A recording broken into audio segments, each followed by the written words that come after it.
Bueno, pues vamos a empezar. El objetivo final es presentar la ruta de dislipemia, de hipercolesterolemia, pero vamos a empezar haciendo un breve resumen de la nueva guía de hipercolesterolemia, de dislipemia, que como la mayoría de vosotros sabéis, es nueva, la actualización de 2019. Tiene más de 100 páginas, por lo que, o casi, no llega, pero bueno, casi, por lo que solamente vamos a comentar algunas de las novedades o de las cosas más importantes que nos podemos llevar a casa. Básicamente, la mitad de la guía se basa en la estratificación del riesgo de mi paciente que tiene hipercolesterolemia. Sabemos que existen distintas estratificaciones, una de las más utilizadas es esta que mostramos, que la mayoría de vosotros ya conocéis, que se basa el riesgo cardiovascular pues en el sexo, en si son fumadores o no, en la tensión arterial, en el colesterol. Algo que ya sabemos, pero una de las cosas que hace hincapié la guía es en individualizar, es decir, en no solamente tener en cuenta esos 4 o 5 factores que forman parte del score, sino que hay que ir un poco más allá. Todos sabemos que la obesidad central va a sumar riesgo cardiovascular, la inactividad física, el estrés psicosocial, que está ahora también muy de moda como factor de riesgo cardiovascular, la historia familiar de enfermedad prematura, las enfermedades autoinmunes y otros aspectos también desde el punto de vista de la cardiología, como la fibrilación auricular o la hipertrofia del ventrículo izquierdo y como ya sabéis también la insuficiencia renal. Es decir, ir un poco más allá para ver qué riesgo cardiovascular puede tener mi paciente. Otro factor que lo vamos a pasar muy por encima también es que hay nuevos parámetros como la lipoproteína A, que nos puede indicar un riesgo cardiovascular añadido, sobre todo en aquellos pacientes, yo creo que es válido sobre todo para aquellos pacientes en los que el riesgo, pues podemos tener dudas de si es moderado o si realmente es algo más elevado. Sería como una herramienta más para todo esto. Y entonces tenemos nuestro paciente con hipercolesterolemia y queremos ver qué riesgo cardiovascular tiene, porque de ello va a depender el tratamiento y los objetivos, como veremos posteriormente, que queremos conseguir. Los pacientes de muy alto riesgo serían los pacientes que compartimos con cardiología con atención primaria, serían los pacientes que tienen enfermedad cardiovascular establecida. Es verdad que se define no solamente como patología cardiovascular, también ictus, enfermedad arterial periférica, pero nosotros nos vamos a centrar en los de cardiopatía isquémica estable o síndrome coronario agudo. La diabetes con afectación del órgano diana pues también se considera como muy alto riesgo, entre otros, y la insuficiencia renal severa. Luego también pues, tenemos que tener en cuenta el riesgo alto, pacientes con un factor de riesgo que esté claramente no controlado, o pacientes diabéticos con una duración mayor de 10 años. Todos esos pacientes ya son de alto riesgo. El resto se quedaría en moderado o bajo. A la hora de hacer un planteamiento inicial del paciente con dislipemia, pues vamos a medir todo, vamos a medir el colesterol total, porque es el que se va a usar en el score de riesgo, como hemos comentado. Nos vamos a centrar, como veréis, para el manejo en el LDL. Los triglicéridos pues, también van a tener importancia y luego, pues como hemos comentado, la lipoproteína A lo dejamos de segundo plano pues, para intentar en aquellos pacientes en los que están en zonas grises. Una de las principales novedades de las nuevas guías, como la mayoría de vosotros sabéis, es que el objetivo de LDL cada vez va a ser más bajo. Nos vamos a centrar en los pacientes de prevención secundaria, que son los pacientes que vemos en cardiología junto con atención primaria. Se consideran, como ya hemos dicho, son pacientes de muy alto riesgo. Estos pacientes, el objetivo de LDL va a ser menor de 55 y si os fijáis en las guías, el objetivo es menor de 55 y que tenga una reducción de los niveles del LDL con respecto al nivel basal mayor de 50%. Es decir, si tenemos un paciente con 80 de LDL que ha tenido un síndrome coronario agudo, pues ya el objetivo no va a ser 55, sino incluso podría ser un poco menor. Todo esto, pues al final siempre hay que individualizar. Pacientes de alto riesgo, el objetivo va a ser LDL, en este caso menor de 70, también considerando que la reducción con respecto al nivel basal sea mayor de 50%, y ya vamos a dejar los de moderado riesgo como un objetivo con un LDL menor de 100. Si os fijáis en la guía, en las recomendaciones, básicamente repite siempre lo mismo. Es decir, vamos a tener un paciente, lo primero que tenemos que hacer, estamos en la consulta de atención primaria, tenemos un paciente con hipercolesterolemia. Lo primero, vamos a ver el riesgo cardiovascular que tiene mi paciente, cuál es su LDL y cuál va a ser su objetivo. Y en función de eso vamos a decidir cuál va a ser la estrategia de tratamiento. Es verdad que en esta tarde nos vamos a centrar más en los pacientes, que sería la última línea, los pacientes de prevención secundaria, como hemos dicho, que ya inicialmente van a necesitar tratamiento médico. Pero en el ámbito, sobre todo, de la prevención primaria, de la atención primaria, bueno, pues que sepáis que básicamente riesgo cardiovascular, niveles de LDL y ya toma de decisiones. La guía establece un algoritmo terapéutico en función de si conseguimos o no los objetivos de LDL, el tratamiento con estatinas, ezetimibe o anti-PCSK9, que lo vamos a pasar porque vamos a incidir un poco más en él en la ruta que hemos preparado, o la ruta Carprimur. Pero sí que es verdad que en todos los pacientes con dislipemia, en cada una de las revisiones, sobre todo a nivel de atención primaria, uno de los principales aspectos que tenemos que llevar a cabo es explicar al paciente cuáles pueden ser los beneficios de llevar a cabo el tratamiento o de llevar a cabo las medidas higiénico-dietéticas asociadas en todos los casos, así como el control de los factores de riesgo que presente el paciente, ya sea tensión, obesidad, tabaquismo o todos los que sabéis. La guía ya pone como mejor nivel de recomendación el hecho de que no solamente las estatinas, sino que en aquellos pacientes en los que no se alcancen objetivos se debe iniciar también el ezetimibe o los inhibidores del PCSK9. Es un grado de recomendación 1 cuando previamente era más bajo. Lo mismo en aquellos pacientes que no toleran estatinas. Pues habrá que ver si no toleran estatinas, si la intolerancia es real. Se puede considerar tratamiento aislado de los otros dos grupos de fármacos. Los triglicéridos los vamos a pasar rápido, pero básicamente en estos pacientes con riesgo cardiovascular alto, pacientes con prevención secundaria, las estatinas también vuelven a ser el primer escalón de tratamiento en estos pacientes.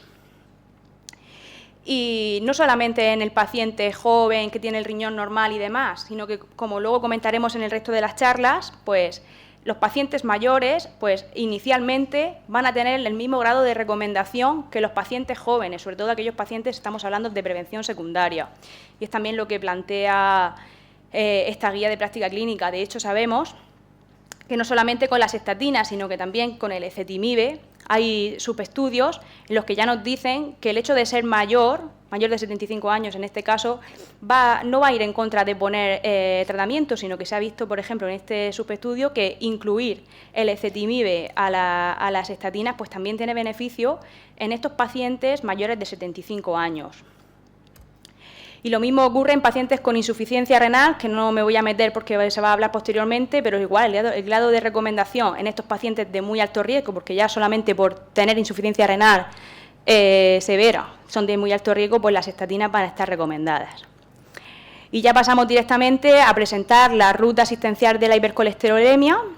Supongo que la mayoría de vosotros ya conocéis la publicación de nuestras rutas asistenciales entre cardiología y atención primaria, que están disponibles en la página web de Carprimur, la podéis descargar cada vez que queráis.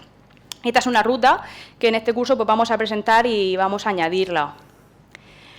Nos encontramos en este caso en atención primaria o el primer contacto del paciente con una hipercolesterolemia de debut.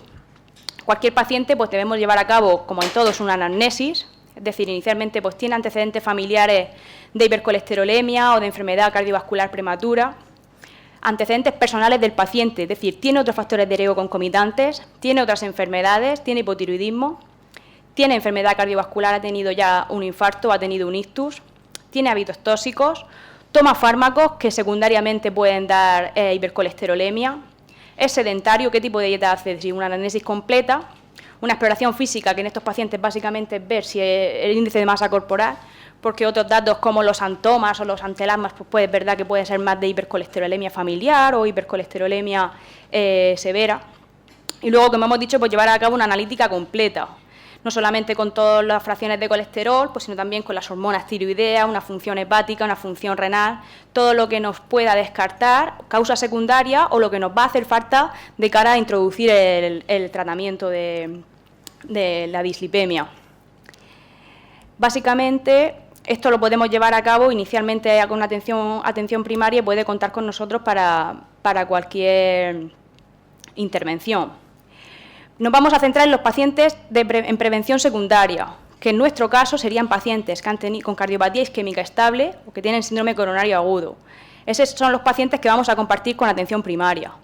Un paciente con cardiopatía isquémica estable, con buen control de los niveles de LDL, que tolera bien la medicación, que lleva estatinas a dosis altas, toleradas y las tolera bien. Pues ese paciente va a ser más para ir a revisiones por atención primaria. Si tenemos un paciente con un síndrome coronario agudo, un cuadro reciente o que tiene mal control del LDL, que tenemos dudas sobre la medicación, que tiene efectos adversos, pues este sería una de las principales causas en este caso para remitirlo o para hacer una interconsulta y comentarlo con nosotros. En cuanto al algoritmo terapéutico, como hemos dicho, son pacientes de muy alto riesgo en el que el LDL objetivo es menor de 55. Antes era menor de 70, pues ahora lo hemos bajado todavía más. Tenemos ese paciente en nuestra consulta de atención primaria, está bien controlado, es decir, tiene un LDL menor de 55, pues perfecto. Vamos a intensificar el control del resto de los factores de riesgo y vamos a mantener la misma dosis, la dosis máxima tolerada. Es decir, si está bien controlado, no le vamos a tocar la dosis, sobre todo no se la vamos a bajar. Si el LDL es menor de 55, nos vamos a plantear qué dosis de estatina lleva. ¿Lleva estatina de esas dosis máximas? No. Pues estamos en atención primaria y podemos subirle la dosis de estatinas. Es verdad que, bueno, podemos subirle la dosis de estatinas. Resulta que sí, que es que lleva estatinas a dosis máxima, lleva una atorvastatina de 80. ¿Qué vamos a hacer? Pues vamos a ver al siguiente escalón, que es el ezetimibe. ¿Mi paciente lleva ezetimibe? No, pues lo vamos a iniciar.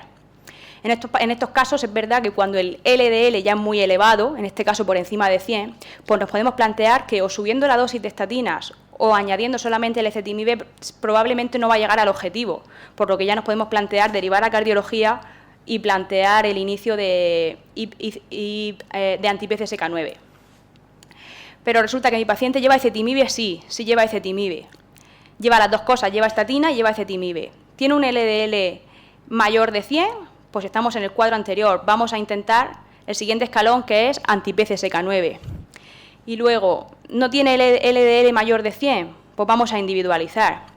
¿Qué pacientes serían los que debemos tener un contacto desde el punto de vista de cardiología? Pues pacientes con enfermedad cardiovascular prematura, que tenga enfermedad coronaria multivaso no revascularizada, o que tenga otras comorbilidades importantes no controladas. Y en ese caso, pues también sería un factor para llevarlo a cabo entre ambas especialidades. Y luego, en todos los casos, lo más importante es plantear la adherencia, es decir, no llega a los objetivos, lleva la estatina, no la lleva, pero lo más importante es si se la toma. Y para eso, en cada una de las revisiones, pues intentar fomentar o explicar cuál es el beneficio para fomentar la adherencia. Luego, en la ruta, os hemos dejado una especie de ficha técnica de los principales grupos de fármacos, más bien es una ficha técnica práctica, es decir, orientada a la práctica clínica, en la que, bueno, pues posteriormente lo llevaréis a casa y podéis ver los 3 grupos de fármacos principales. Os dejamos una tabla con la intensidad de las estatinas, que muchas veces nos puede llevar a duda de si es sobre todo las de moderada intensidad. Cuando tenemos un paciente, ¿qué estatina lleva? Pues aquí tenéis una tabla pues, para ver si es realmente de moderada o no intensidad. En cuanto a la titulación, pues vamos a intentar siempre individualizar al paciente pues, en función de la edad, en función del riesgo cardiovascular que tiene. Lo más importante que podemos como mensaje para llevar a casa es que no se recomienda bajar la dosis de estatina en aquellos pacientes que ya han tenido efectos cardiovasculares y no tienen efectos adversos. Muchas veces el paciente nos dice, si ya tengo el colesterol controlado, ¿por qué no me baja la medicación? Pues no está recomendado. Y luego, en cuanto al tema del control, está claro que hay que hacer un perfil hepático al inicio del tratamiento y a los 3 meses del mismo. si vamos a aumentar dosis, también sería adecuado. Posteriormente, si se mantiene estable, pues cada 6 o 12 meses hacer un control y ya está. También os dejamos unos algoritmos de actuación en el caso de eso precisamente, de afectación hepática, qué hacer si aumenta la función hepática. Básicamente el nivel de corte con el límite superior de la normalidad es por encima de 3, pues ahí nos vamos a plantear ya reducir o suspenderlo y reevaluar a las 4 o 6 semanas. Y en cuanto al tema de las mialgias, que yo sé que en atención primaria también es, bueno, y nosotros también es bastante frecuente y a veces difícil de manejar, porque muchas veces hay mialgias con una CK normal. Pues bueno, en esos casos pues muchas veces podemos ver la relación causa-efecto. Si retiramos y eso mejora, pues probablemente sí que estaba relacionado, pero también nos dejamos unas pautas que en función de los niveles de CK que podamos actuar. Básicamente es que si está por encima de 5 del nivel superior de la normalidad, vamos a suspender el tratamiento. Y claro, ahora viene la segunda parte, vamos a pensar posteriormente qué grado de recomendación tiene de volver a iniciarlas en cada uno de nuestros pacientes, que lo mismo pues va a depender otra vez del riesgo cardiovascular que tiene el mismo y luego también pues de cómo ha sido el efecto secundario. Si le ha dado una radiomielitis severa y demás, pues probablemente nos plantearemos algo distinto. Lo mismo una ficha técnica del ezetimibe en el que, bueno, básicamente los efectos secundarios son gastrointestinales y es verdad que son leves y la mayoría de veces no hace falta suspender el tratamiento. Los efectos secundarios son sobre todo de las estatinas. Y luego los inhibidores de la BCSK9, que de momento el principal problema es que tiene unas indicaciones financiadas sobre todo, que la indicación la haríamos a nivel de cardiología y los niveles establecidos en estos pacientes en prevención secundaria serían por encima de 100, cuando ya toman el resto de la medicación y hemos asegurado la adherencia. Es decir, si tiene mayor de 100, pero es que resulta que se le olvida cada 2 por 3, pues ese no va a ser un paciente pues, para intentar un anti-BCSK9. Luego dejamos también unas recomendaciones para los pacientes, y bueno, básicamente ya todos los conocéis, pues llevar a cabo una dieta sana, evitar el consumo de grasas, recordarle el ejercicio lo importante que es para el colesterol. Muchas veces nos preguntan sobre los esteroles vegetales, que si el Danacol, que lo han visto en la tele, pues bueno, puede ayudar también a disminuir la absorción intestinal de lo mismo. Y le podemos recomendar a los pacientes las páginas, por ejemplo, como la Fundación del Corazón, el Cardiopulmonar, que pueden tener recomendaciones que les puede ayudar. Y finalmente, en la ruta incluimos unas recomendaciones para nosotros, para los médicos, que básicamente resume o repite todo lo que acabamos de comentar. Que el objetivo del LDL es individual, va a depender del riesgo cardiovascular de cada paciente. Y una cosa importante es cuándo puedo ver la respuesta al tratamiento. Es decir, he iniciado el tratamiento o he modificado la dosis, pues más o menos se puede repetir o determinar los niveles en 4 u 8 semanas. Y lo mismo, incidir de nuevo en el mismo tema. En caso de una respuesta muy inferior a la esperada, vamos a preguntar por la adherencia, que puede ser uno de los principales problemas, sobre todo con el tema de las estatinas, ya que de forma publicitaria están más vistas sobre todo a nivel de los pacientes. Y luego, pues, el otro tema que podemos tener algún problema es el tema de la intolerancia, ya no solamente mirando sobre todo por mialgia, ya no solamente mirar la CK, sino también podemos intentar encontrar una relación causa-efecto, es decir, si le quito esa dosis de estatina o ese tipo de estatina y mejora la clínica, pues vamos a intentar cambiarla por otro, siempre teniendo un buen feedback con el paciente. Y luego, para terminar, que en pacientes asintomáticos no hay que hacer monitorización de los niveles de CK, y que en pacientes, como hemos dicho, asintomáticos, que están bien controlados, que han tenido un evento cardiovascular y que no tienen efectos con la medicación, no le vamos a bajar dosis. Vamos a explicarle que lo mejor es mantenerla y nada, y ya está. Y esto es la ruta de la hipercolesterolemia.